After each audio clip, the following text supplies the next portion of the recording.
രാവിലെ ഞങ്ങളുടെ റൂമിൻ്റെ ബാൽക്കണി തുറന്നപ്പോൾ കണ്ടൊരു കാഴ്ച നിങ്ങളൊന്ന് കണ്ടു.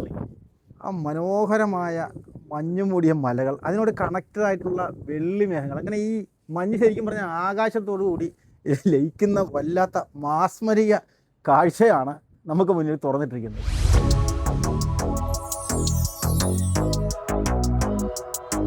ഞങ്ങളുടെ ഇന്നത്തെ പ്രോഗ്രാം ഒരു 10 മണി കഴിഞ്ഞ് നെക്കോ ഐലൻഡിലേക്കുള്ള സോഡിയാക്ക് ബോട്ടിലെ യാത്രയാണ്. ഈ നെക്കോ ഐലൻഡ് എന്ന് പറഞ്ഞാൽ ഇവിടുത്തെ മനോഹരമായ ഒരു ഐലൻഡാണ്. ഞാൻ അതിനു മുമ്പ് ഈ ഡെക്കിൻ്റെ ഫ്രണ്ടിൽ വന്നു. ഈ ഡെക്കിൻ്റെ ഫ്രണ്ടിൽ വരുമ്പോൾ ഞാൻ കണ്ടൊരു കാഴ്ച നിങ്ങളൊന്ന് നോക്കിയേ. ഈ മനോഹരമായ കടലിന് മഞ്ഞിൻ്റെ ഒരു വലിയ കോട്ട കെട്ടിയ പോലുള്ള മനോഹരമായ ഒരു ദൃശ്യമാണ് എനിക്ക് കാണാൻ കഴിഞ്ഞത്. പച്ച നിറത്തിലുള്ള വലിയ ഐസ് കഷ്ണങ്ങൾ ഈ സുന്ദരമായ കടലിലൂടെ ഇങ്ങനെ ഒഴുകി നടക്കുന്നു. അതോടൊപ്പം തന്നെ ഇതിൻ്റെ ഇടയ്ക്കിടയ്ക്ക് തെളിഞ്ഞു വരുന്ന ഈ പാറ കഷ്ണങ്ങൾ, അതൊരു പ്രത്യേകമായ ഒരു ഭംഗി നമുക്ക് തരുന്നുണ്ട്. ഇതെല്ലാം കൂടെ ചേരുമ്പോൾ അന്റാർട്ടിക്കക്ക് മാത്രം നമുക്ക് പകർന്നു തരാൻ പറ്റുന്ന ഒരു വിസ്മയ കാഴ്ചകളാണിത്.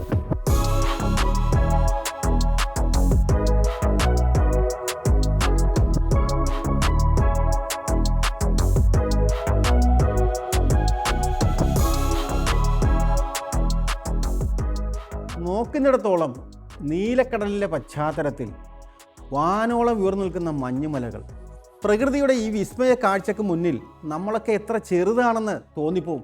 എന്താ ഒരു കാഴ്ചയല്ലേ! നീലക്കടലിൽ ഒഴുകി നടക്കുന്ന ഈ ഹിമക്കട്ടകൾക്കിടയിലൂടെ ആ തണുപ്പ് ആസ്വദിച്ച് ഒരു ബോട്ട് റൈഡ് ആലോചിക്കുമ്പോൾ തന്നെ ഒരു രോമാഞ്ചിഫിക്കേഷൻ.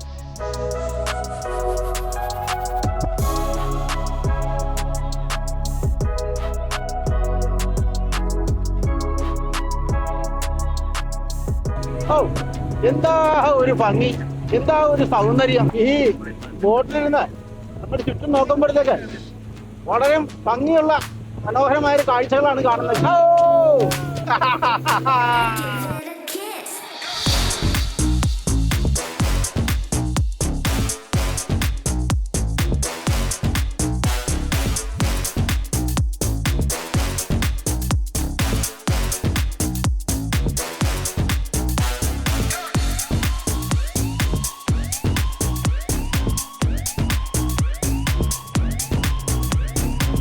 കടലിലെ കൂടെ ഇങ്ങനെ ഷേക്കിങ്ങായിട്ട് പോകുമ്പോ ഒരു ത്രില്ല്, അത് രസമായിട്ടുള്ളൊരു ഇതാണ്, അത് അഡ്വഞ്ചർ ത്രില്ലിങ് ട്രിപ്പ് തന്നെയാണ്.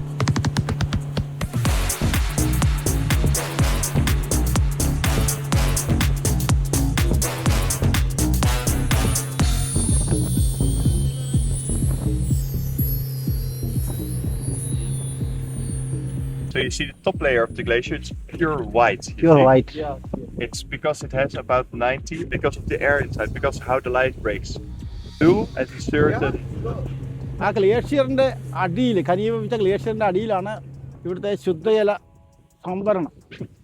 അതോടൊപ്പം തന്നെ ആ കാണുന്നത് പെനിൻസുലയാണ്, ഈ അന്റാർട്ടിക്കയിലെ ഏറ്റവും പ്രധാനപ്പെട്ട ഒരു ഏരിയ. അപ്പോൾ രണ്ട് സ്ഥലത്തും നിൽക്കുമ്പോൾ ഈ ബോട്ടിൽ നിൽക്കുമ്പോൾ രണ്ടിൻ്റെയും കാഴ്ചകൾ ഒരു കാഴ്ച തന്നെയാണ്.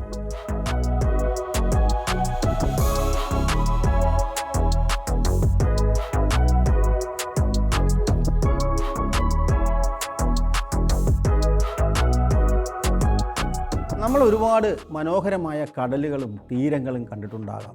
പക്ഷെ ഇക്കാണുന്ന സ്ഥലമുണ്ടല്ലോ, അത് ലെവൽ വേറെയാണ്. ഇവിടെ മനുഷ്യരില്ല, വണ്ടികളില്ല, വെറും പ്രകൃതിയുടെ ശാന്തത മാത്രം.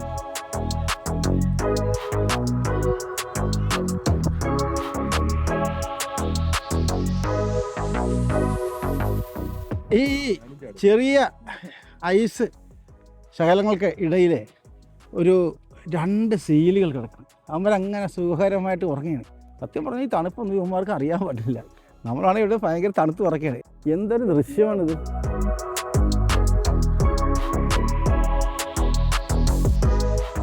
ഈ കടലിൻ്റെ നടുക്ക് കിടക്കുന്ന ഈ ബ്ലൂയിഷ് ഷെയ്ഡുള്ള ആ ഗ്ലേഷ്യർ എന്ത് രസമാണ്! അതങ്ങനെ കടലിലേക്ക് റിഫ്ലക്റ്റ് ചെയ്യുമ്പോഴത്തേക്ക് എന്ത് ഭംഗിയാണിത്! ആ മഞ്ഞുമലയുടെ താഴത്ത് 2 സീലുകൾ, ഇവന്മാർ പണിയെല്ലാം കഴിഞ്ഞ് വിശ്രമിക്കുകയാണെന്ന് തോന്നുന്നു. ഈ കാണുന്ന മഞ്ഞുമലകൾക്ക് ലക്ഷക്കണക്കിന് വർഷങ്ങളുടെ പഴക്കമുണ്ടെന്നാണ് പറയപ്പെടുന്നത്. വൈരം പോലെ വെട്ടിത്തിളങ്ങണം, നല്ല രസം, നല്ല എന്താ കണ്ട കൊതി തോന്നും നമുക്ക്. ഞങ്ങളിന്ന് നോക്കാൻ വേണ്ടി ഇറങ്ങാൻ പറ്റില്ല, കാരണം ചുറ്റും ഗ്ലേഷ്യറാണ്. പക്ഷേ ഈ ബോട്ടിൽ നിന്ന് ഉള്ള ദൃശ്യമാണ് ഒരു ചിത്രകാരൻ്റെ ക്യാൻവാസിൽ വരച്ച ഒരു സുന്ദരമായ ചിത്രം പോലെ. കാരണം ഇത്രയും നല്ല ബ്ലൂവിഷായിട്ടുള്ള പ്യൂറായിട്ടുള്ള വാട്ടർ, എന്ത് രസമാണ് കാണാൻ. അങ്ങനെ ഞങ്ങളുടെ ഈ ചുറ്റും നോക്കുമ്പോൾ വളരെ എന്താണ് നമുക്കെല്ലാം കൊതിപ്പിക്കുന്ന ഒരു മനോഹാരിതയാണ്. ഇതുതന്നെയാണ് ഈ അന്റാർട്ടിക്കയുടെ ഏറ്റവും വലിയ മാസ്മരിക സൗന്ദര്യം. ഇതാണ് അന്റാർട്ടിക്കയിലെ വിഖ്യാതമായ ചിരിഗാനോ ബേ. കണ്ണഞ്ചിപ്പിക്കുന്ന നീല നിറത്തിലുള്ള വെള്ളവും അതിൽ ഒഴുകി നടക്കുന്ന ഭീമാകാരമായ വെള്ളയും നീലയും കളറുകളുള്ള ഗ്ലേഷ്യേഴ്സും പ്രകൃതി ഒളിപ്പിച്ചു വെച്ച ഒരു മാന്ത്രിക ലോകം. ഈ എക്സ്പെഡിഷൻ ടീമിൽ ഞങ്ങളുടെ വന്ന ക്രിസ് അടിപൊളിയാണ്. കാരണം ക്രിസ് ഈ കാണുന്ന ഗ്ലേഷ്യറിൻ്റെ പുറത്തൂടെ ബോട്ട് ഓടിച്ച് കയറ്റിയാണ്. ഈ നമ്മുടെ എക്സ്പെഡീഷൻ ആൽബർട്ടോസും ഐസ് ബ്രേക്ക് ചെയ്യുന്നതാണ്. അതുപോലെ തന്നെ ഈ ബോട്ടും ഐസ് ബ്രേക്ക് ചെയ്യുന്ന ഒരു സാധനം തന്നെയാണ്. മഞ്ഞുമലയുടെ മുകളിലേക്ക് 40 മീറ്റർ പൊക്കമുണ്ട്, താഴോട്ട് 100 മീറ്റർ താഴ്ചയാണ്. അവിടെ വലിയ മഞ്ഞിൻ്റെ കഷ്ണം, ഗ്ലേഷ്യറിൻ്റെ കഷ്ണങ്ങളൊക്കെ പൊടിഞ്ഞ് താഴോട്ട് വീണതാണ്.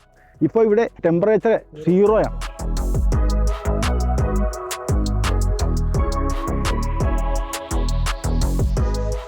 ഞാനിത് ഇവിടുന്ന് പെറുക്കിയെടുത്ത ഒരു ഐസ് കഷ്ണമാണ്.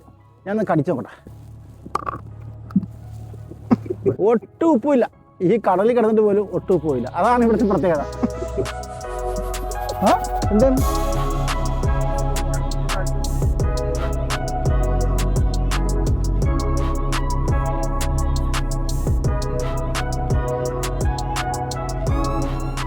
തിരിച്ചു പോകുന്ന വഴി ഞങ്ങൾ പറഞ്ഞതനുസരിച്ച് ക്രിസ് ഈ കടലിൽ കിടക്കുന്ന വലിയ ഒരു ഐസ്ബർഗ് ഉണ്ടോ, ഒരു മഞ്ഞ് മല പോലെ, അതിൻ്റെ അടുത്തേക്ക് ഞങ്ങളെ കൊണ്ടുപോയാണ്. ഇതിൻ്റെ അടുത്ത് വന്നപ്പോഴാണ് ഞങ്ങൾ കണ്ടത് അതിൻ്റെ ഫ്രണ്ടിൽ ഒരു ബ്ലൂവിഷ് ഷെയ്ഡാണ് ആ സീക്ക്. അപ്പോൾ ഈ മഞ്ഞുമലയും ബ്ലൂവിഷ് ഷെയ്ഡും കൂടെ ചേരുമ്പോൾ ഒരു അപൂർവ ദൃശ്യം തന്നെയാണ്. എന്തായാലും ഒരു മറക്കാനാവാത്ത കാഴ്ചകളാണ് ഈ ഐലൻഡ് ഞങ്ങൾക്ക് സമ്മാനിച്ചത്. നമ്മുടെ കൊച്ചിയിൽ നിന്ന് ഈ കപ്പലിൻ്റെ സ്റ്റാർട്ടിംഗ് പോയിന്റായ ഉസുവായിലേക്ക് 28.5 മണിക്കൂർ ഫ്ലൈറ്റിൽ ഞാൻ യാത്ര ചെയ്തു. ഒരു സ്ട്രഗ്ലിംഗ് ആയിട്ടുള്ളൊരു യാത്ര തന്നെയായിരുന്നു. എന്നാൽ എന്താ